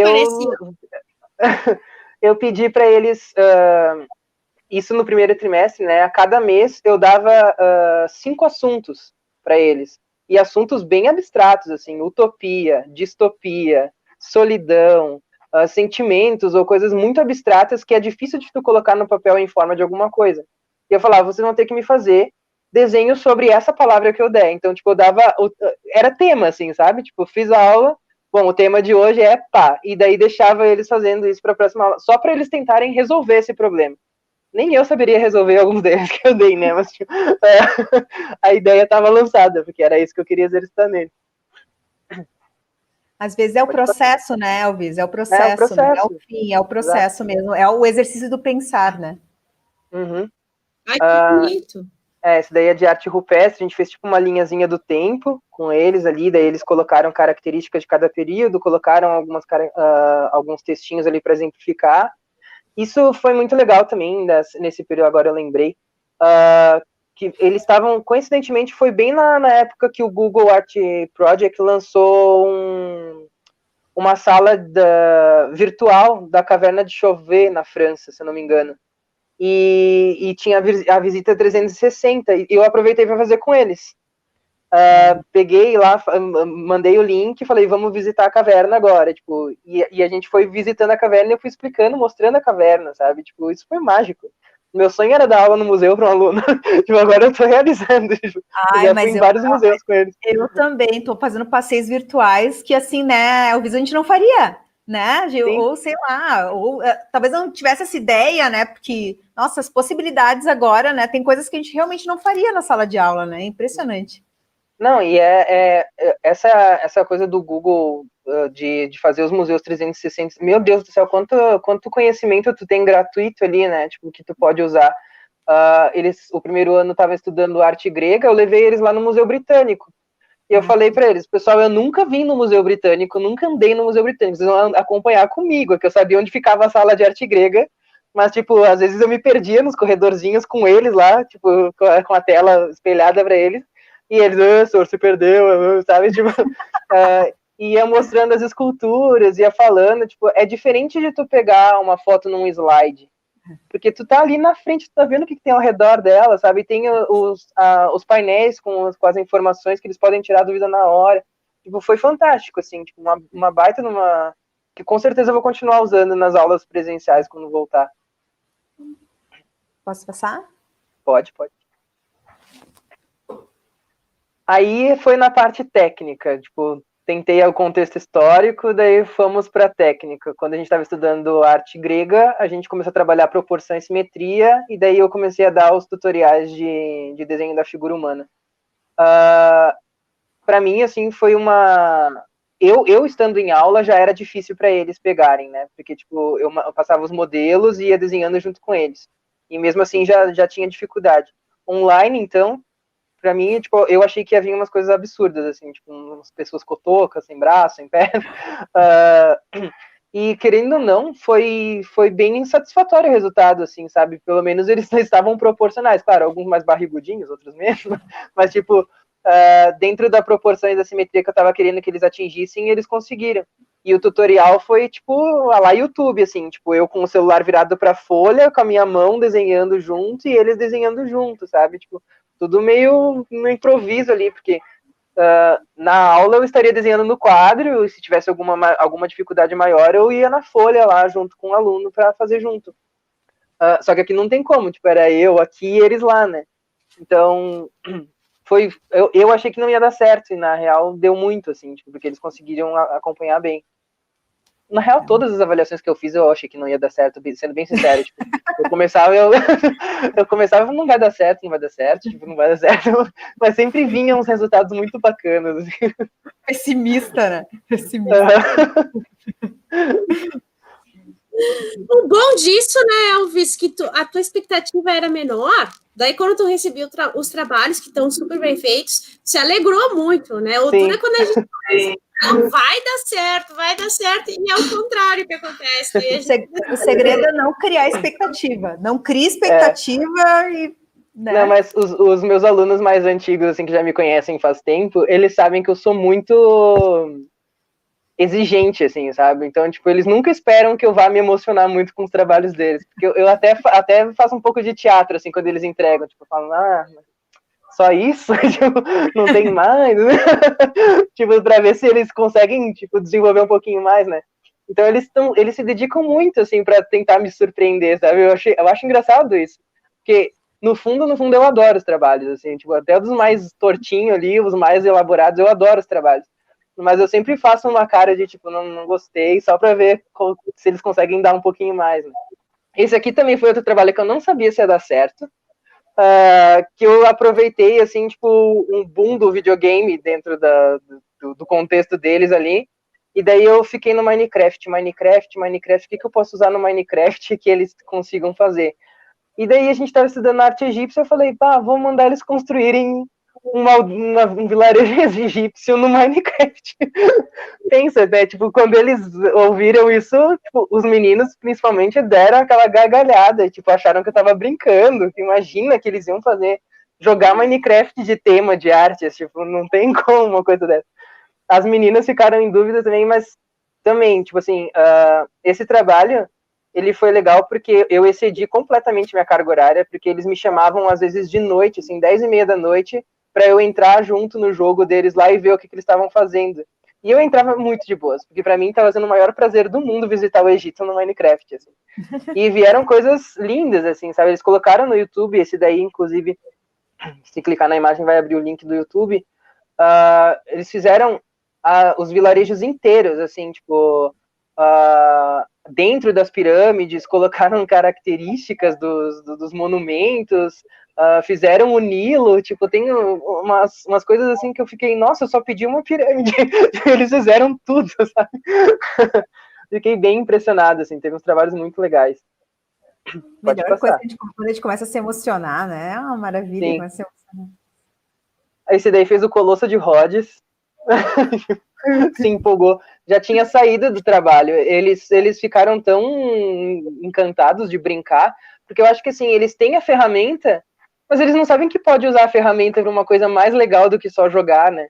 E daí, tipo, esse daqui, o João, o nome dele, ele me mandou o trabalho depois que já tinha acabado o prazo de entrega, e ele já tinha mandado outro. E ele falou, Sora, eu fiz o Colosso de Rhodes no Minecraft, queria que tu visse. Eu, ok, vamos ver. E eles continuaram construindo coisas no mundo deles lá, tipo, sabe, sem exigência nenhuma. Isso pra mim tá perfeito, assim, tipo, pegaram a ideia. Meu Deus, gente. Ai, que legal! Meu Deus. Tudo no videogame, assim, tipo, foi incrível. Mas que bonito isso! Parece mesmo as novelas. Qual é o aplicativo, Elvis? Nossa, é um jogo, Minecraft o nome. Mas é o aplicativo. Eu cheguei a ver pessoas falando, mas eu nunca experimentei. É um aplicativo para produzir o vídeo? É um programa... Não, eles têm, eu acho que dentro do jogo tem uma... Dentro do jogo. Tu monta tudo, né? Tu constrói, é um joguinho de construir, assim, tu vai escavando, retirando as pedras e vai construindo o teu mundo ali. E daí tu pode gravar, tu pode fazer um streaming do teu jogo pra publicar depois no YouTube e tudo mais, né? E daí eles me chamavam pra olhar junto com eles, assim, dá pra caminhar dentro, tipo, o personagemzinho vai andando dentro das pirâmides, é uma coisa muito legal. É o próprio jogo, então, é o próprio jogo que tem essa lógica de construção, e daí foi, nossa, não, baita ideia, né? Eu sempre gosto de trazer o videogame pra dentro da sala de aula, eles ficam até... tipo, eles riem, né? quando eu falo, tipo, quando é a primeira vez eles dão risada, porque eles acham que eu tô brincando. Mas, tipo, eu menciono muitos jogos que tratam, principalmente de história da arte. Eu sempre pego algumas imagens do Assassin's Creed, que leva muito essa questão do design do jogo, todo baseado ali. Tipo, a gente tem o Assassin's Creed 2, que pega a Renascença. Quando aparece a imagem do jogo, eles se emocionam, né? Sempre. Sim. E isso pega até aquele que tava lá atrás, que não tava prestando atenção. Tipo, opa, peraí, que tem um jogo de videogame na aula, assim, sabe? Eu até falei pra eles uma vez, tipo, qualquer dia desses eu vou trazer o Xbox aqui, vou ficar jogando junto com vocês, e daí a gente vai tendo aula enquanto joga, porque é próximo da realidade deles. Se eu ficar só trazendo slide de foto das pirâmides que tem no Google, eles vão cansar, tipo, até eu cansaria se eu ficasse vendo, né? Então, tipo, quando eles têm a oportunidade de construir uma pirâmide, é diferente de só ficar vendo, né? E eu acredito, Elvis, que a aprendizagem ela tem muito a ver com isso. Eu acho que a arte, ela não sei se isso facilita, enfim, mas a aprendizagem ela tem muito a ver com mexer com o sentido das pessoas, né? Tem que fazer sentido para te conseguir, né, encaixar no que tu entende para poder acontecer o processo de aprendizagem, mas eu acho que tu sentir, quando tu mexe com o sentido das pessoas, a coisa acontece, né? A coisa realmente, tu vê que a coisa realmente acontece. Agora, tem que ser sentimentos positivos. Tem alunos que constroem sentimentos negativos sobre as disciplinas, aí fica complicado, né? Experiências boas ou experiências ruins, verdade, né? Verdade. Uma coisa assim... de legal nessa pandemia é essa oportunidade também de trazer, né, esse mundo dos games, de gamificar a aula, né, o próprio Classroom, né, Gabi, dá pra gente usar o Classcraft, né, também, não sei se é assim que pronuncia, mas enfim, mas ele é um pouquinho parecido, mas não é esse aí, o Minecraft, eu nunca observei ele, eu só escutava eles falar também, mas que ficou muito legal esse trabalho, nossa, show de bola. 100%. Eu fiquei encantado também. Eu achei que ia vir umas coisas bem simplesinhas, e na verdade eles foram assim, tipo, fora da realidade.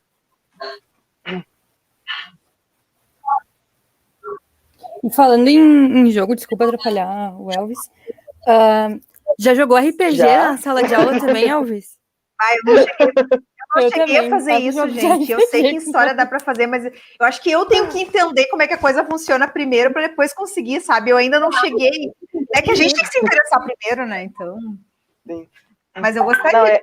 Eu sempre eu gosto de deixar a aula divertida. Eu acho que nem tanto para eles, mas para mim mesmo, sabe? Tipo, então, tipo, tudo que eu puder usar assim para que eu me divirta, que eu saia feliz, porque se eu der aula emburrado, vai ser uma porcaria para todo mundo. Então, tipo, eu sempre tento trazer alguma coisa divertida para mim, tipo, fazer o meu trabalho ficar leve, porque deve ficar leve para eles também, né? Então, eu sempre tô trabalhando com essas coisas de jogo, brincadeira, bagunça. Nossa, eu adoro uma bagunça. Eu adoro tinta voando pra tudo quanto é lado, adoro mesa suja. O terror da direção, da coordenação, da equipe de limpeza, eles te adoram, eu sei que eles te adoram. As instalações, né, Elvis? As instalações. Sim, instalações, né? Nossa, adoro instalações. Né? Bloquear corredor da escola. Altas histórias. Esse daqui foi um trabalho de perspectiva, que também foi um de técnica que eu tentei passar para eles, assim. Por tutorial de vídeo, tipo, mostrando a minha mão fazendo e explicando e pegando fotografias e marcando, fazendo os risquinhos pela tela do Zoom mesmo, tipo, aonde tem ponto de fuga, para eles identificarem essa percepção, porque eles estavam estudando Renascença, e foi ali na Renascença que surgiu esse conceito de perspectiva, né? Então a gente estava estudando Brunelleschi, que falou ali da Catedral de Florença, falamos ali do início dos médios, eu sempre divido, a primeira fase da Renascença, a segunda fase da Renascença, daí, tipo, tem umas tartaruga ninja lá. Tem que citar as tartarugas ninjas. E daí, na primeira fase, eu sempre pego para ensinar esse conceito de perspectiva para não ficar só na teoria. E eles têm muita dificuldade, até no presencial. E também, tipo, eu fiz muito mais exercício na quarentena com eles de perspectiva do que eu faria em aula, porque os primeiros resultados vieram bons, mas ainda não estava do jeito que eu queria, sabe? E daí eu fui, vamos fazer mais. Tipo, a gente ficou, acho que uns 2 meses ali, só no 1 ponto de fuga, 2 pontos de fuga, 3 pontos de fuga, até que saíram as coisas uau, assim. Esse daqui é do 6º ano. A gente tá... Esse aqui deu bagunça, os pais, eu ouvi os pais reclamando, tipo, pelo vídeo dava pra ouvir os pais reclamando no fundo. É tudo com tinta. A gente estava estudando o expressionismo abstrato ali, eu estava falando do Jackson Pollock com eles, e daí eu estava ensinando as técnicas de dripping. A minha mesa também fica uma bagunça quando eu tô dando aula, porque eu não me contento só em falar e ver eles fazendo, eu tenho que fazer junto. Então, tipo, todos esses exercícios que vocês estão vendo aí, eu também fiz aqui. Tipo, e aí eu estava aqui mostrando os drippings para eles, e daí eles foram testando em casa para ver como é que funcionava essa técnica, né? E daí foram para a parte do abstrato. Esse menino, ele excedeu as minhas expectativas, assim, porque todos os outros alunos foram mais, como é que eu posso dizer, cautelosos, assim, tipo, eles ficaram com um pouco de medo de preencher todo o espaço, tipo, foi uma coisa mais contida, e esse aqui não, esse aqui ele se largou, sabe, tipo, e foi um trabalho tudo colorido, bonito, assim, tipo... Maravilhoso, né? Dava pra pendurar na parede, numa galeria tranquila. Esse aqui também eu gostei.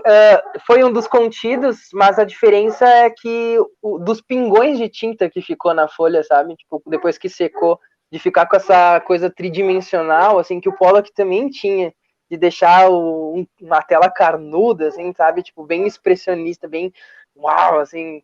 E essa menina conseguiu deixar bem assim, tipo, com... dei umas dicas para eles, né? Porque a maioria tinha guache em casa.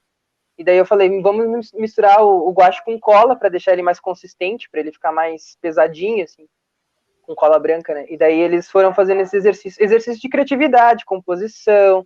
Eles estavam brincando, no início do ano eles estavam vendo a classificação das cores, então, tipo, eles foram testando aí também as misturas das cores primárias, das cores secundárias, do traço, linha, ponto, todo o fundamento do desenho. Eles já tinham tido essas aulas antes, puderam aplicar aqui. E esse exercício, ele está em andamento, é com o 2º ano do ensino médio, que eles estão pintando em tela. Então, eles viram a segunda fase da Renascença ali, a gente começou eu expliquei para eles como é que surgiu a tela, né, a tela de quadro pintado, assim, tipo, que surgiu ali, e daí a gente começou a trabalhar um pouco dessa técnica da tinta acrílica sobre tela. Então, a gente está estudando luz e sombra, também essa mistura de cores, a perspectiva para eles conseguirem aplicar. Eu sempre deixo, quando é uma coisa que eu estou avaliando a técnica, eu deixo o tema livre. Agora, quando eu quero uma coisa que seja mais trabalhada para a parte da criatividade, assim, tipo, de como resolver o problema, eu dou um matemático, um norte. Tipo, eu não deixo eles meio aleatórios. Mas quando é técnica em si, eu falo, tipo, ó, pode desenhar o que tu quiser, mas tu tem que me mostrar a técnica que eu te ensinei. E daí, tipo, eles vão fazendo. As telas também. Eu tenho 1, 2, 3, 4, 5... Acho que eu tenho umas 6, 7 telas aqui no quarto, todas inacabadas, porque cada turma eu pegava uma tela diferente e ia pintando junto. Então eles vinham com a dúvida, professor, como é que faz, tipo, o brilho do sol batendo na árvore? Daí eu trazia umas imagens do impressionismo para eles verem essa diferença de luz e sombra e das misturas das cores, e mostrava na minha tela, ó, vou pegar aqui para ti e vou mostrar como é que faz. E ia pintando junto, sabe? Então, tipo, sempre assim, pra mim tá sendo uma baita de uma terapia, porque, tipo, fazia muito tempo que eu não pintava, então, tipo, a única maneira que eu achei de ajudar eles pintando era pintar também, tipo, era desenhar junto, então, tipo, teve várias aulas que eu fiquei, assim, desenhando, tipo, foram as aulas mais divertidas da minha vida, assim, porque daí eu não precisava ficar cuidando do que eles estavam fazendo, né, eu olhava ali na câmera, tá todo mundo trabalhando, depois vinham os resultados, então eu ia fazendo junto, assim, foi super de boas, assim, foi a parte tranquila da quarentena, sabe? Tipo, que eu tava ficando muito estressado, eu falei, não, eu vou ter que começar a fazer junto, senão eu vou surtar. Essas daí são outras duas que estão em processo. Como eu avalio bastante o processo deles, eu peço para eu abrir um tópico lá no Google Class para eles mandarem o processo, que eu até nomeei de Art in Progress. E daí eu fico comentando, tipo, toda vez que eles postam a imagem da tela, eu vou lá e comento, ó, tem isso aqui para mudar, gostei disso, não gostei disso, talvez isso aqui fique melhor assim. Então eu vou dando feedback para eles, assim, cada vez que eles postam, eu vou dando feedback, até eu achar que tá bom para eles. Agora, assim, ó, é a tua semana final para tu me mostrar o teu resultado. Daqui diante tu vai sozinho. Então, tipo, esses aí são os processos, né? Eles estão concluindo agora. Mas tem umas coisas muito interessantes, uns temas muito bonitos. Esse daí a gente está trabalhando no mosaico. A gente recém viu arte bizantina.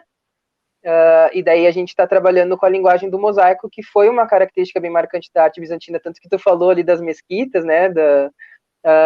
Que vem dali essa arte. E às vezes tu olha a imagem, eu mostrei várias imagens para eles ali da Catedral da Santa Sofia, lá em Istambul, e eles falam, que lindo, mas daí quando tu aproxima a imagem para eles, e eles veem o tamanho dos caquinhos de pedra que estão colados na parede para formar aquele desenho, a compreensão vai mais além. E daí quando eles põem em prática isso, agora vocês vão fazer um mosaico. Mesmo que seja com papel colorido, que é o caso ali, eles veem a complexidade que é, sabe? Tipo, isso também é interessante de colocar dentro das aulas de arte, de não só deixar fazer por fazer, ou para aprimorar uma técnica, ou só para fluir, tipo, a criatividade ou os conceitos, mas entender o trabalho que se dá para fazer isso. Aposto ali que todos os do ensino médio do segundo ano que estão pintando em telas achavam que era super simples pintar uma tela e que cobrar 5 mil reais numa tela era um absurdo. Mas agora eles fazendo e vendo que não é só pintar uma camadinha de tinta lá e fazer um solzinho, porque essa tela volta tantas vezes que eu já perdi as contas de quantas vezes eu já mandei o feedback de volta, assim, sabe? Não tô contente. Eles devem me odiar, assim, tipo, o professor nunca tá satisfeito com nada. Mas, tipo, é para eles perceberem e darem valor depois quando eles verem no museu, numa galeria, e perceberem que aquele artista passou um tempo fazendo aquilo. Não é coisa de vagabundo, né, que nem um monte de gente chama hoje. Tipo, houve trabalho, houve pesquisa para fazer aquilo ali. Eu acho interessante também dificultar um pouco. E eu acho que o critério, né, Elvis, o critério, e a partir do momento que tu tem esses critérios e essa exigência, isso também forma pessoas que conseguem lidar com uma tentativa de lidar com a frustração, precisam lidar com frustração, precisam entender que a coisa não é feita de qualquer jeito, em tudo na vida, né? Qualquer coisa que tu fizer, de trabalho que tu fizer, tem que sair bem feito, vai ter que existir um critério e vai ter alguém que vai te cobrar isso, né? Então, eu acho que são habilidades que são necessárias quando tem um professor que realmente cobra, mostra, esse aqui é o critério, a gente vai seguir isso, né? Então, são habilidades que são desenvolvidas também, né? Sim. Esse daí também me entregaram ontem. Esse daí veio ontem no e-mail. Tudo de papelzinho colado também. Inclusive a menina comentou no tópico lá que ela sempre quis fazer trabalhos de mosaico e nunca deram uma chance para ela fazer na escola, que ela estava muito feliz por ter feito. Tipo, enquanto alguns reclamam de ter que ficar recortando e colando, tipo, ela falou que o sonho dela era fazer um trabalho de mosaico na escola e que nunca tinham dado a chance para ela, que agora ela está super feliz porque ela realizou essa ideia dela aí que ela queria. E eu acho que eles devem também, deve ser uma terapia para eles também fazer esse tipo de atividade agora, nesse momento, né? É uma válvula de escape também, sim, porque atividades tão teóricas e algo tão prático. Eu pensei nisso no início, eu fui por uma linha mais contextualizada, assim, sabe? Tipo, de mandar texto e falar sobre o contexto histórico, fazia as leituras de imagem com eles, mas ali no colégio, muitos alunos começaram a puxar um pouco para um lado mais depressivo, sabe? A gente começou a receber muito retorno da psicóloga da escola que os alunos estavam tendo dificuldade para lidar com algumas coisas e que era geral, assim, várias turmas tinham um caso, 2, 3, de alunos que não estavam conseguindo lidar com aquilo. E daí eu pensei, qual é a minha função como professor de artes aqui? Tipo, tipo, eu não vou deixar essa criança, né, ficar ali, tipo, depressiva, eu vou trazer o que eu posso trazer da minha matéria, tipo, o que dentro da arte me salvou também, tipo, e usar isso para ajudar. Então, tipo, essas coisas com certeza são terapêuticas. A pintura em tela, eu escolhi esse momento para fazer justamente porque a gente já está há muito tempo no online sem ver a cara um do outro. Tipo, que eles precisam essa respirada, sabe? Tipo, porque é muito conteúdo, é trabalho vindo de todas as disciplinas que eles não estão dando volta. Eu falei, calma, gente, vamos sentar aqui, vamos abrir a câmera, vamos pintar. E vamos ficar pintando. Não importa quanto tempo a gente leva, tipo, enquanto vocês estiverem fazendo o trabalho de vocês, para mim vai estar ótimo. Então, eles ficam perguntando, quando que é para entregar? Quando é para entregar? Quando estiver pronto. Tipo, quando eu achar que vocês desenvolveram aquilo que era para ser desenvolvido. Tipo, eu não gosto de ficar trabalhando com essa coisa do prazo, sabe? Tipo, parece máquina. Tipo, tá, eu tenho que produzir para entregar tal dia. Tipo, calma, vamos vendo. Eu também não. Vamos vendo como é que vai ser o processo. Tipo, tá dando certo? Vamos continuar então. Por que parar se tá dando certo, né? E às vezes eu me pego assim, tipo, vamos entregar semana que vem, que vocês já ficaram muito tempo nisso. Não, senhor, mas tá bom, tá bom. Eu fico, ai, tá. Então, tá, vamos mais um pouquinho então. Uma válvula de escape também, né? E desenvolver até a ansiedade, deve acalmar um pouco, acalmar o coração nesse momento, né? E tu enxerga as cores, acho que deve ser assim.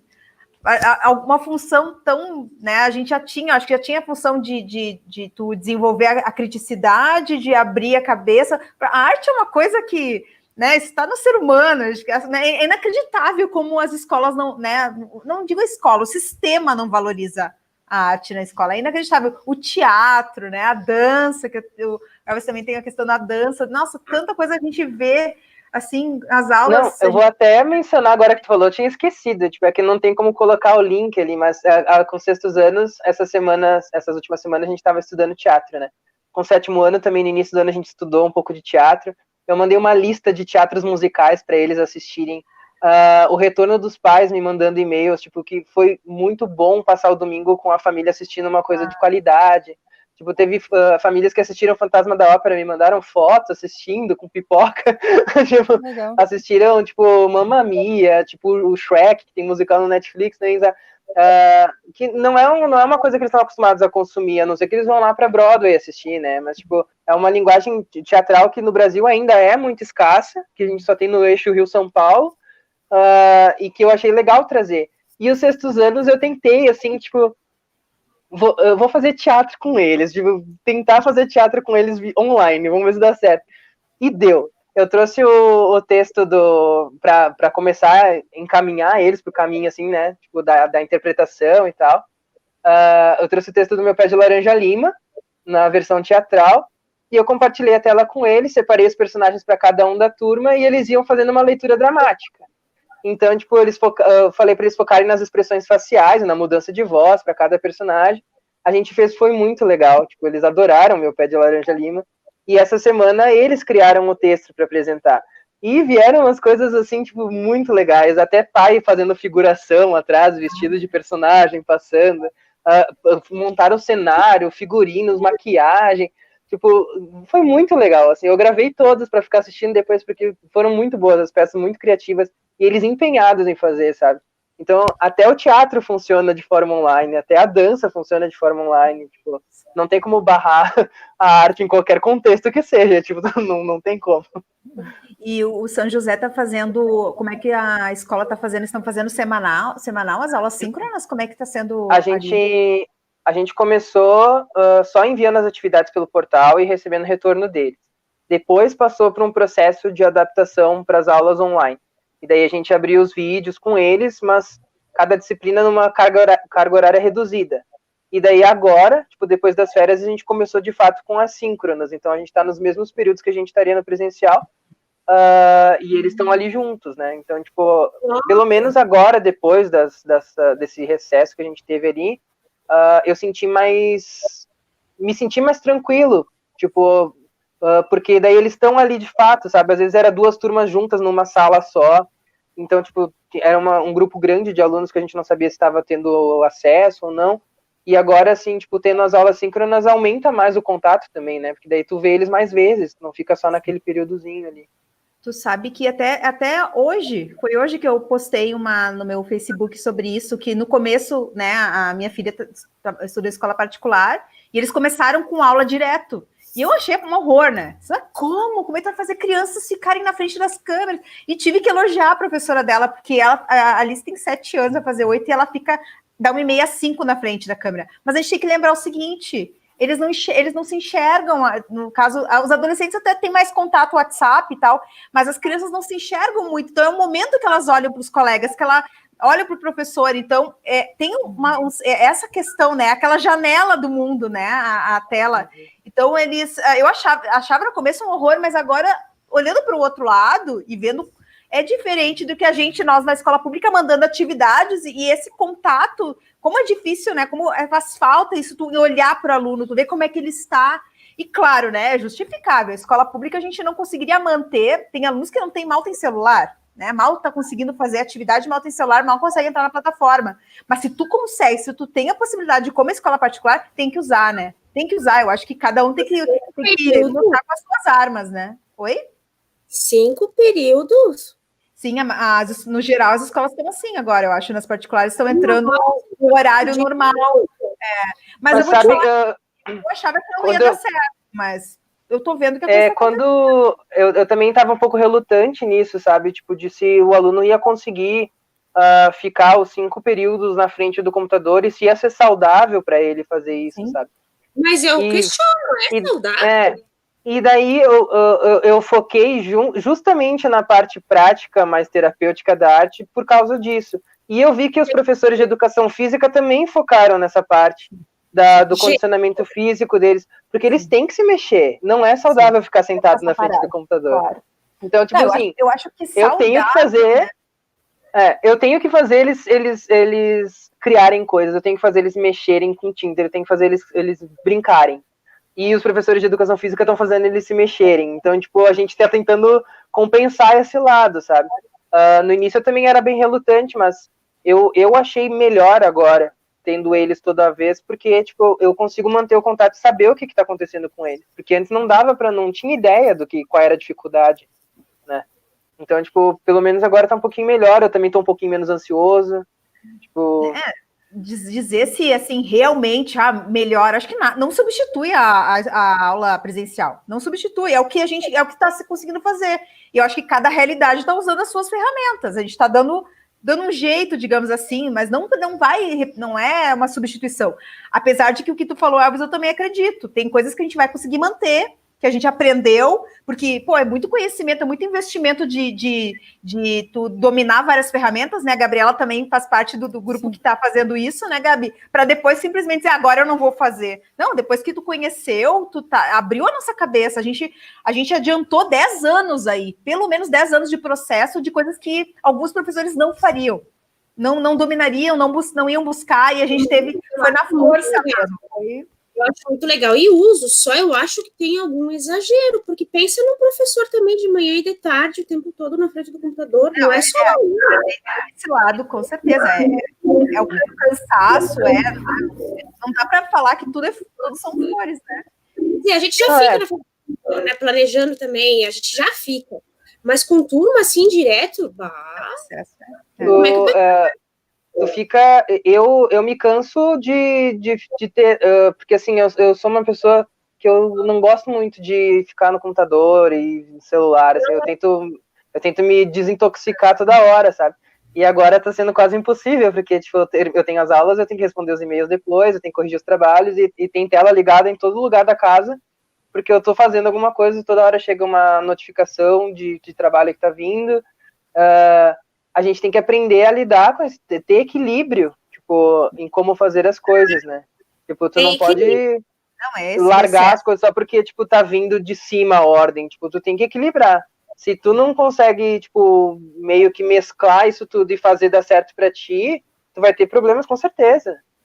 Tipo, por isso eu fui nessa segunda fase ali, eu fui pra prática, tipo, vamos praticar. Vamos deixar bem claro que a gente não tá também dizendo, nossa, maravilhoso, ninguém tá passando trabalho. Tá difícil sim, é difícil para todo mundo. Está sendo, cada um na sua realidade, está sendo difícil sim, cansativo sim, porque como a Simone falou, não é só aquele momento, tem planilhas e planilhas e planilhas e E relatório disso, relatório daquilo, né?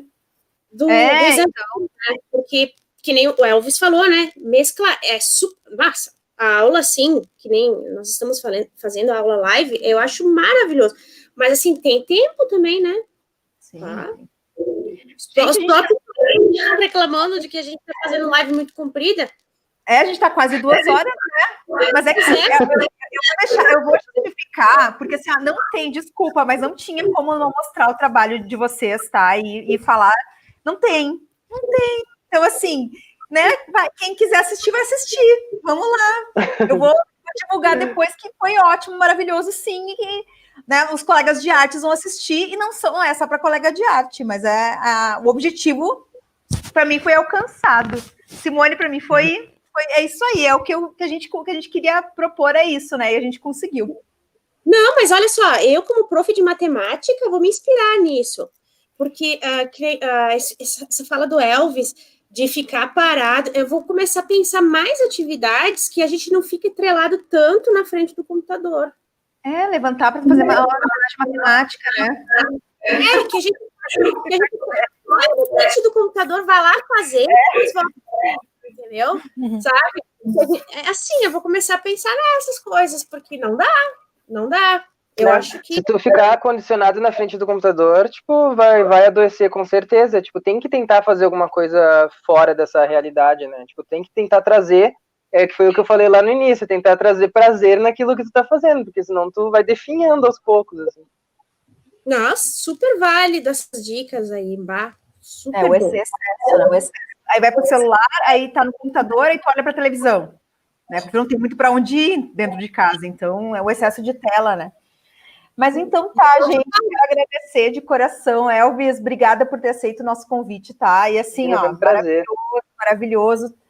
Muito obrigada mesmo de coração, tá? Obrigada de verdade. Gabi, obrigada, tá? Gabi, obrigada por ter aceito aí o nosso convite. O trabalho de vocês maravilhoso, dá orgulho, né, Simone? Dos colegas, dá orgulho. E a gente relaxa, né? Só de escutar. É bom, né? Inspirador. Muito obrigada, gente. Muito obrigada mesmo. Obrigada. Gente, é o seguinte, então, na próxima semana, né, nós estamos fazendo lives semanais. Semana que vem nós teremos a presença, então, da secretária municipal de Educação de Caxias do Sul, a professora Flávia, e também a professora Viviane, que é a coordenadora da 4ª CRE, aqui da região de Caxias do Sul, representante da SEDUC aqui na cidade. Eu quero agradecer, então, a presença novamente de vocês. Muito obrigada, né, por esse tempo de ter, né, nos acompanhado ao vivo. Se gostou do vídeo, por favor, deixa aí a sua curtida. Nós estamos no YouTube semanalmente. E se inscreva no nosso canal para participar e para acompanhar as nossas lives. Obrigada, gente. Um beijo no coração. Tudo de bom. Obrigada, tá? Até mais. Tchau, tchau. Tchau.